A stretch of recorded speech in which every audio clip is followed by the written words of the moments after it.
বিরতির পর স্বাগত। ফোন করে এক শিশু কন্যাকে ধর্ষণের হুমকি দেওয়া হয়। এই রীতিমতো এই ঘটনায় চাঞ্চল্য।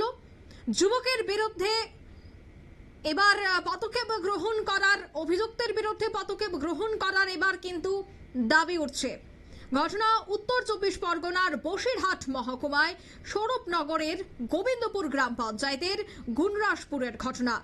বছর 25-এর আক্তারুল শেখ, বাড়ি স্বরূপনগরের বিথারি হাকিমপুর গ্রাম পঞ্চায়েতের হাকিমপুর উত্তর পাড়ায়। অভিযোগ রয়েছে যে চলতি মাসের 12 তারিখ রাত প্রায় 10টা নাগাদ পেশায় ব্যবসায়ী উজ্জ্বল গাজী, বাড়ি স্বরূপনগরের গোবিন্দপুর গ্রাম পঞ্চায়েতের গুন্নাজপুর, তার কাছে একটি হোয়াটসঅ্যাপে কল আসে এবং সেই হোয়াটসঅ্যাপ কলে অকথ্য ভাষায় গালিগালাজ করা হয়।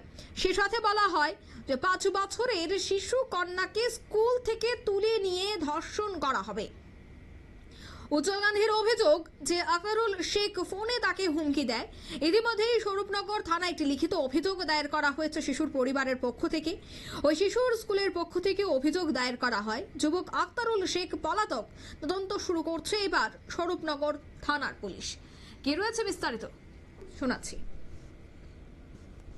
স্কুল থেকে তুলে নিয়ে গিয়ে রেপ করবে, আমার স্ত্রীকে স্কুল থেকে তুলে নিয়ে গিয়ে রেপ করবে, এমন একটা অভিযোগ পাই আমি। মানে আমার একটা হুমকি দেয়।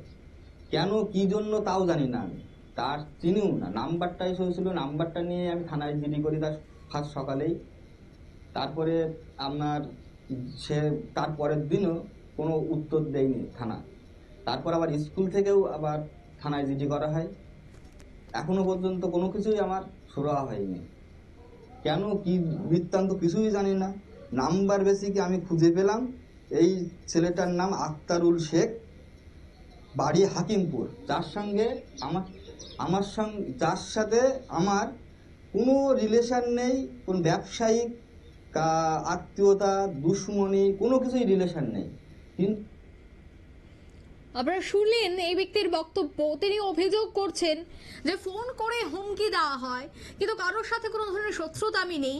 তবে কেন এই যুবক ফোন করলো এবং তারকে খুঁজে বের করে কঠোর থেকে কঠোরতর জন্য পদক্ষেপ গ্রহণ করা হয়, তার জন্য কিন্তু তিনি একটি লিখিত আকারে মামলাও করেছে।